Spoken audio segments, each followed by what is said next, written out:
അവനെ മനസ്സിലായോ? ആരാ? പുതുവസന്തത്തിലെ നായകൻ. ഓ, നിഷയുടെ. ഒന്ന് മുട്ടിയാലോ?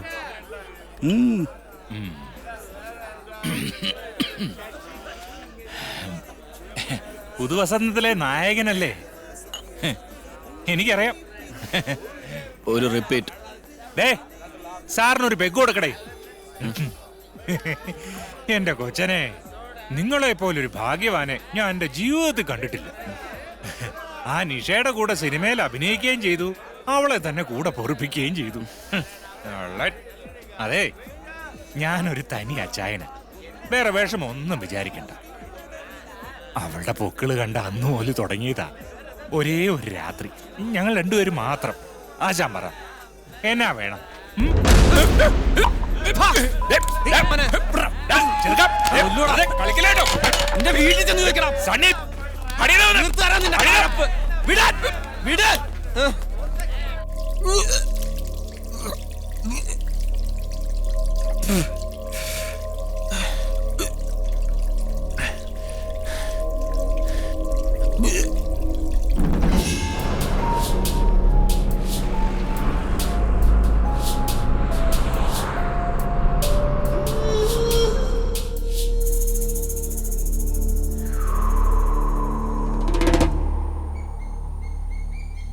എന്ത് കോലാണ്ടത്? നല്ല യാത്രാക്ഷീണുണ്ട്.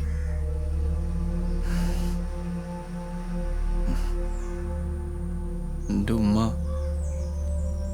അന്നത്തെ പ്രശ്നത്തിന് ശേഷം ഓരോരു വശം തളർന്നു വീണ് കുറെ നാൾ കോട്ടയ്ക്കലൊക്കെ കിടന്ന് പ്രയോജനമൊന്നും ഉണ്ടായില്ല.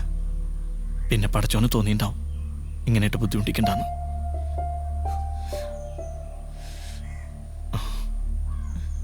നാട്ടുകാരും പള്ളിക്കാരൊക്കെ മൂസാജിനെ ഒറ്റപ്പെടുത്തി. കച്ചവടവും വീടും ഒക്കെ പോയി.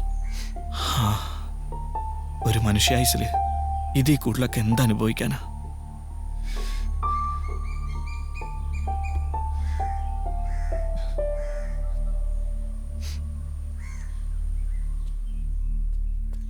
നിങ്ങളുടെ വിശേഷങ്ങൾ എന്തൊക്കെയാ? എൻ്റെ നിക്കാഹ് കഴിഞ്ഞ് 2 കുട്ടികളായി. ഇരട്ടകളാ, 2 പെണ്ണ്. അതുകൊണ്ട് ഇപ്പം ഞമ്മക്ക് പ്രാരാബ്ദമായി. പിന്നെ സൈനബ് ഇപ്പം സൗദിയിലാ. അന്നെ കുറെ കാത്ത്. നമസ്കാരം.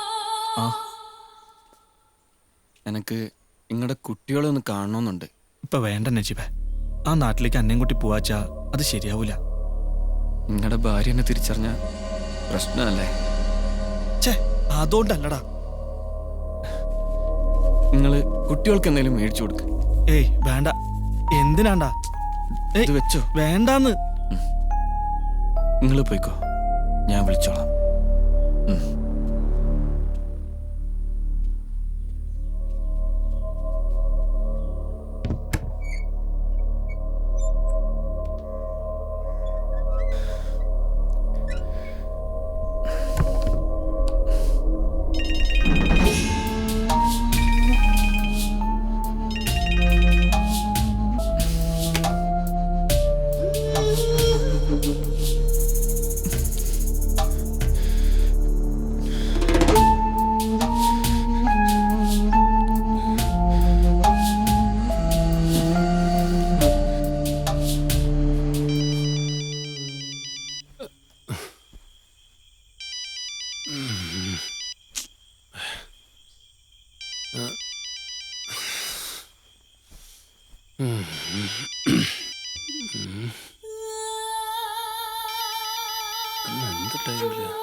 എന്നമ്മാ?